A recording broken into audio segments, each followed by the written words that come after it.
Okay, so a couple of years ago, I was like working on a project that would try to emulate what a bird's flocking looked like, and that's just called Boids. They're bird-like objects essentially. And this guy named Craig Reynolds, and he came up with these three rules of separation. And as you can see, when this simulation starts, the birds shoot out in random directions.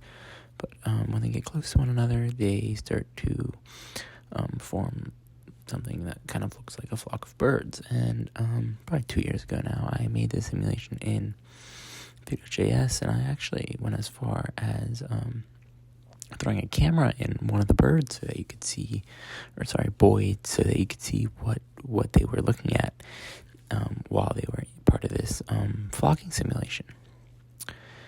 And you definitely can see, like, you can kind of feel like you're a part of the flock. And then I think a side-by-side view here of the flock and having a view into the flock is actually quite interesting. As you see the flock going around, you also see the first-person view, and I think that's really cool. So there's a certain species of bird. It's called a swift. It's a very small bird, and they're in the Pacific Northwest, I know. And at night, they have this very interesting flocking pattern. They really love chimneys, and they have this tendency to kind of create a funnel when they're going down. They kind of funnel into a chimney, and I always thought that was super interesting. And they flock like no other bird. The flocks here are massive. It's not like the typical V formation you see with like a goose, for instance, but you see these massive groups of birds that are just thousands of birds. So I was interested in seeing if I could recreate that, and last time I looked at this, I used 3.js, and this time, kind of for varying reasons, I thought I would have better performance in this. I'll get to this later. I did not. I ended up using Unity, and so the first thing I did here was just set up a very, I'm going to say basic, but essentially just following the same three rules of separation that we had earlier. The results here are slightly different than before. I have it being colored green when it's not part of a flock, and then colored red when it is part of a flock. And as time goes on, I'll let this play out a bit.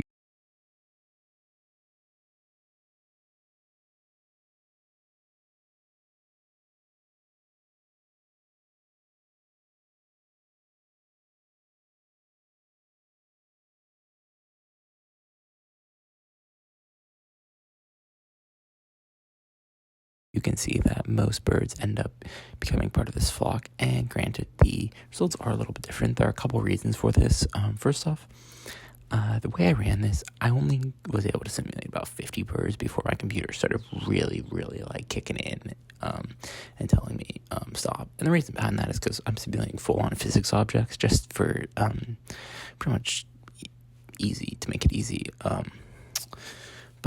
But these birds are flying around, and there is flocking. You can clearly see that they're forming groups and forming similar to the first one. I'm actually less pleased with how this one turned out than the first one, but nonetheless, we do see what we expect to see.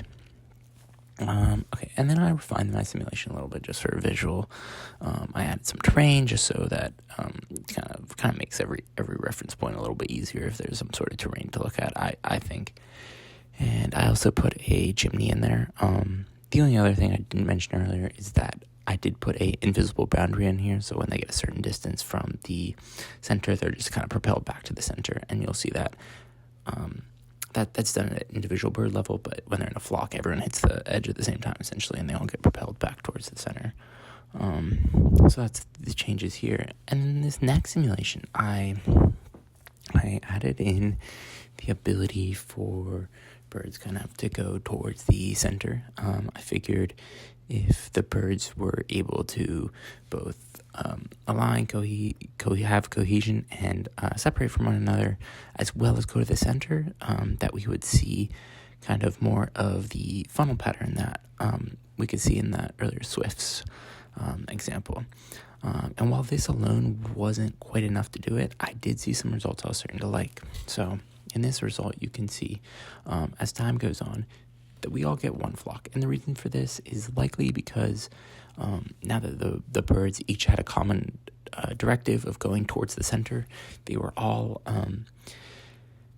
in a smaller, more condensed area. They all push towards the center and therefore closer to one another. And when they're close to one another, they do form a flock. So that's something we didn't see when it was entirely random, because you'd have birds just randomly wandering essentially in the 300 by 300 space that we have, which is a big space. So we saw this circulating, which this orbiting, I guess is a better word, around the center point. And I like that, but I wasn't sure how to get that all the way to a funnel. And so I asked my favorite assistant, why Swiss funnel? And they came up with a few reasons. The reason I locked in on was that a funnel helps them align their approach to the nesting site. So I said, okay, how do we know how they align their approach? And essentially, we're just going to be correcting the angle that they approach. So I said, if they were an angle that exceeded 45 degrees from the center, then they should be pushed towards the center, which would decrease the angle such that they form a better funnel. And as you can see here, when the simulation runs a little bit, that every bird coming in does kind of funnel downwards, and when they hit the center, they are propelled upwards, because I put a boundary there, but it doesn't really matter. You can see they're funneling in, especially as time progresses. When they split up a little bit more, you can see they start to funnel in, which is very similar behavior to what we saw in that video of the Swifts. And that's kind of what I was aiming for here. I had an interesting note that this is just another angle here, because I thought that having this far away angle, you could see the funneling a lot better. But as I was saying, an interesting note that I had is I was able to run way more birds in my 3.js version of this project than I was in Unity. And I believe, so in Unity, I'm just running on the physics engine because they have a very helpful feature of seeing what other objects are within a sphere of itself. So I just, for each bird, every frame, essentially, every update, it's checking that sphere and seeing what other physics objects are within that sphere.